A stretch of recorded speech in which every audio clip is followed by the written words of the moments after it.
नमस्कार। जो PhD holders Patna में आंदोलन कर रहे थे बिहार में आगामी प्रोफेसर्स भर्ती को लेकर के, उनकी बातें कल राज्यपाल सचिवालय बिहार के द्वारा सुन लिया गया है। उसका बेकायदे देख सकते हैं, प्रेस विज्ञप्ति भी जारी की गई है और उनकी कौन कौन सी मांगे हैं उस मांगों को स्वीकार कर लिया गया है। यदि वो मांगे मान ली जाती हैं, उसके अकॉर्डिंग अधियाचना जारी किया जाता है, तो जो नेट क्वालिफाइड कैंडिडेट्स हैं उनके लिए बहुत ये दुख भरी खबर होगी। और उनके साथ अगर देखा जाए तो एक तरह से अन्याय हो जाएगा।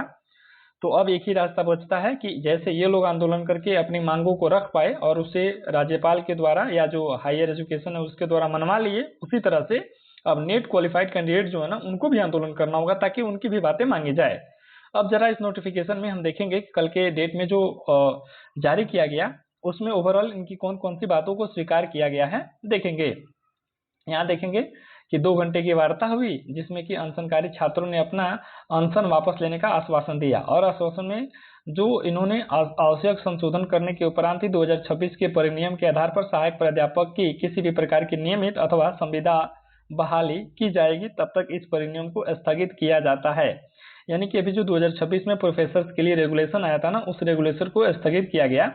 अब देखेंगे जो इनका एसोसिएशन था ना पीएचडी होल्डर्स की, इस एसोसिएशन की कौन कौन सी मांगे थी ये देखेंगे। इस पे एक समिति बनाई जाएगी और जो समिति है ना वो 15 दिनों के अंदर अपनी रिपोर्ट देगी। उस रिपोर्ट के आधार पे निर्णय लिया जाएगा क्या होगा।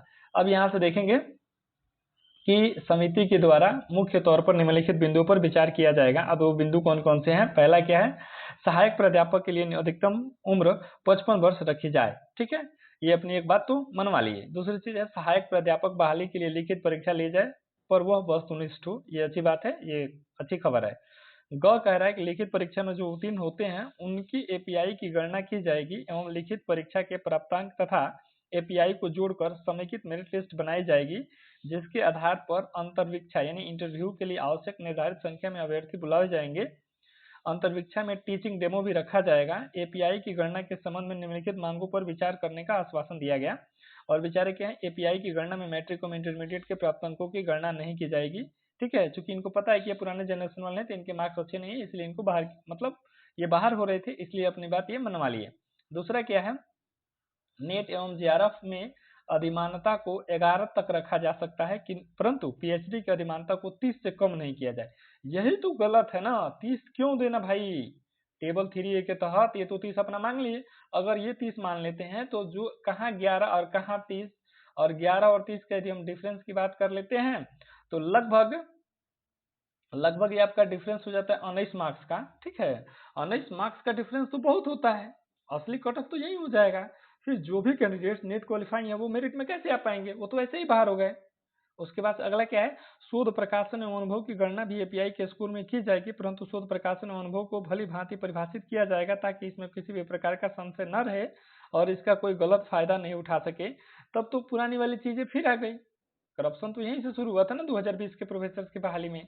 अब जब सारी चीजें वहीं रहेंगी तो फिर तो करप्शन होगा ही होगा। अब मैं अपनी बात क्या रखूं समझ में नहीं आता, लेकिन जो भी नेट क्वालिफाइड कैंडिडेट्स हैं ना उनके लिए बहुत दुख भरी बात है। अगर वो आंदोलन नहीं किए तो फिर तो स्थिति बहुत खराब होने वाली है। फिर चौथा देखेंगे, अतिथि सहायक प्राध्यापकों के बारे में अनशनकारी छात्रों की निम्नलिखित मांग के समिति द्वारा विचार किया जाएगा। पहला क्या, अतिथि सहायक प्राध्यापकों को भी वर्तमान में बहाल हुए संविदा सहायक प्राध्यापकों की भांति न्यूनतम वेतन एवं उस पर महंगाई भत्ता दिया जाए। उनके नवीनीकरण की प्रक्रिया सभी विश्वविद्यालयों में एक समान रखी जाए। अतिथि सहायक प्राध्यापकों के शैक्षिक प्रमाण पत्र एवं शोध पत्र एवं अनुभव की भली भांति जांच कर ली जाए, तदुपरांत उन्हें 65 वर्षों तक कार्य करने का मौका दिया जाए। जब सरकार कह रही है कि भाई जितने भी संविदा या अस्थायी हैं उनको हटा करके हम परमानेंट लेके आने वाले हैं, तो फिर ये लोग परमानेंट की बात क्यों कर रहे हैं? इनको 65 वर्ष करने की क्या मतलब है? इसका अर्थ है कि जो जो अपनी मांगों को रखना था ये लोग अपनी मांगों को मनवा चुके हैं, तो ये तो गलत बात है ना। फिर देखेंगे, अनशनकारी छात्रों को सुझाव दिया गया, विचार किया गया कि अधिकतम उम्र सीमा को एक बार में नहीं घटाकर उसे धीरे धीरे कम किया जाए और इसी बीच के सहायक प्राध्यापकों की बहाली नियमित रूप से प्रत्येक वर्ष रिक्तियों के विरुद्ध किया जाए। अब यहाँ देख सकते हैं, ये रहा आज का कल का जो जो भी विज्ञप्ति जारी हुआ है उसमें सरकार के द्वारा उठाए गए कदम। अगर ऐसा सरकार उठाती है तो फिर तो जो भी नेट क्वालिफाई कैंडिडेट्स हैं उनके लिए बहुत गलत हो रहा है। बाकी आगे क्या होता है, जैसे कुछ होगा हम आपको अपडेट लेके आएंगे। अपडेट जानने के लिए मेरे चैनल को सब्सक्राइब करें।